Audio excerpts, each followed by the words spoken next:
Alguna vez en tu vida seguro escuchaste hablar sobre la importancia de los campos vectoriales, tensoriales y escalares y su irrelevancia en nuestra vida cotidiana, gracias a su efecto en las ciencias. Estos hacen presencia dentro de la ingeniería, ayudando a las personas a resolver problemas matemáticos y físicos. Los campos nos ayudan a conocer diferentes magnitudes por medio de su módulo, sentido y dirección. Sin tanto preámbulo, hablemos de un campo. Un campo es una región del espacio en la que a cada punto del mismo se le hace corresponder el valor de cierta magnitud física aplicándole valores de x, y y z. Los tres diferentes tipos de campos son campo vectorial, campo escalar y campo tensorial. Un campo escalar dice que si a cada punto x, y y z en una región R del espacio se le aplica o se le asocia una función p, entonces se tiene una función escalar p en R, en el cual cuando P es constante se indica que A es igual a B e igual a C. Un ejemplo de campo escalar es el cambio de temperatura en un sólido o el cambio de presión de un gas. El cálculo vectorial genera un análisis real multivariable de vectores en dos o más dimensiones.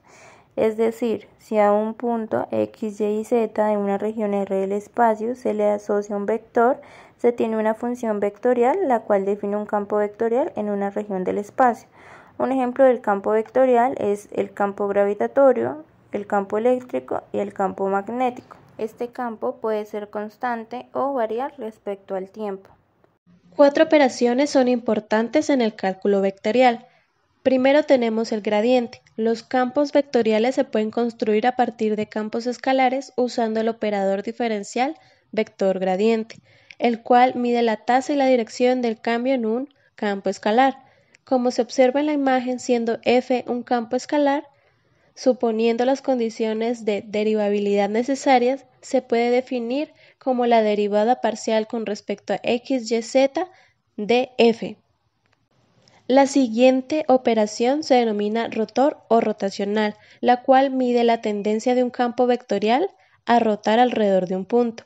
Como se observa en la imagen, siendo f un campo vectorial, suponiendo las condiciones de derivabilidad necesarias, se puede definir mediante la siguiente ecuación, donde f1, f2 y f3 corresponde a las componentes del vector f. La siguiente se denomina divergencia. Mide la diferencia entre el flujo saliente y el flujo entrante de un campo vectorial sobre la superficie que rodea a un volumen de control. La divergencia mide la tendencia de un campo vectorial a originarse o converger hacia ciertos puntos. Como se observa en la imagen, siendo f también un campo vectorial, suponiendo igualmente las condiciones de derivabilidad necesarias, se puede definir mediante la siguiente ecuación, que es la sumatoria de las derivadas parciales con respecto a x, y, z de las componentes f1, f2 y f3 del vector f.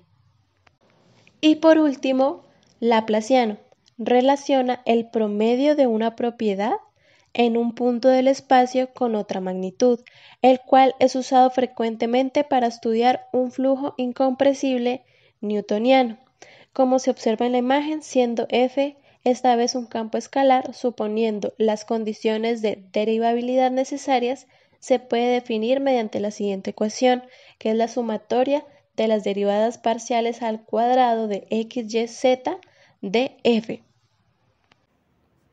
Un campo tensorial es aquel en que cada punto del espacio lleva asociado un tensor. Es una asignación de una aplicación multilineal a cada punto de un dominio del espacio. En el caso de los campos escalares, se le ordena un tensor de orden 0. En el caso de los campos vectoriales, posee un tensor de orden 1 y cuando los tensores son de segundo orden, por lo general se representan por una matriz. En cuanto a las aplicaciones de las operaciones con campos vectoriales y tensoriales en ingeniería química, podemos considerar la transmisión de calor una de las más importantes, pues el flujo de calor por conducción del cuerpo de mayor hacia otro de menor temperatura puede representarse mediante un gradiente de temperatura, expresando el cambio como el diferencial de T de X por el área de transferencia, siendo T la temperatura local y x la distancia en la dirección del flujo de calor. A continuación, un ejemplo que muestra esta aplicación nombrada. Evalúe el gradiente de temperatura T si la función de la temperatura es 100x más 50 por x por y por z al cuadrado. A su vez, calcule la temperatura y el gradiente de temperatura en el punto 1,01. Primero, calculando el gradiente, tenemos que el gradiente de la temperatura es igual a la derivada parcial de la temperatura respecto a x para la primera coordenada, más la derivada parcial de la temperatura respecto a y para la segunda coordenada, más la derivada de la temperatura respecto a z para la tercera coordenada.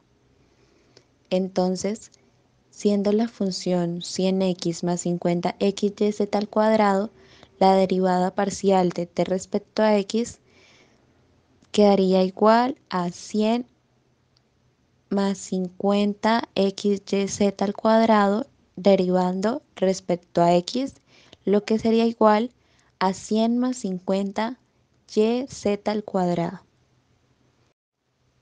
Ahora para el cálculo de la derivada respecto a y, esta sería igual a la derivada de la función 100x más 50x y z al cuadrado respecto a y, lo que es igual a 50x z al cuadrado.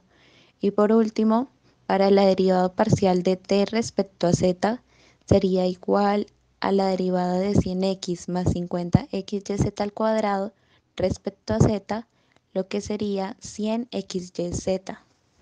Evaluando el gradiente de temperatura en el punto 1,01 nos da como resultado vectorial 100 en x más 50 en y. Igualmente, evaluando la temperatura en el punto 1,01 respecto al vector nos da como resultado 100. En conclusión, la temperatura en el punto 1,01 es de 100 y el gradiente de temperatura en este punto es de 100x más 50y. Expresado de esta forma, un gradiente bidimensional que ilustra la transferencia de calor. Por lo tanto, la temperatura es un escalar, mientras que el gradiente es un vector. Pero, ¿para qué es importante conocer el gradiente de temperatura? El gradiente de temperatura a nivel industrial tiene bastantes aplicaciones. Esto debido a que el gradiente hace referencia a la variación de la temperatura y esta a su vez es objeto de estudio dentro de la transferencia de calor. Y es muy importante conocer la relevancia dentro del campo de la ingeniería, ya que pues por medio de la transmisión de calor ocurren cambios de fase. Y dentro de este campo es bastante importante esos cambios de fase para poderlos aprovechar al máximo los fenómenos. Y pues así puede ser aplicada en equipos como intercambiadores de calor, en calderas, en hornos, en condensadores, en baterías, entre otros. A su vez, otras aplicaciones del gradiente son en los diseños mecánicos, en el análisis de fuerzas, en la acumulación de esfuerzos, en el análisis de presión, diseño de reactores e integrales múltiples.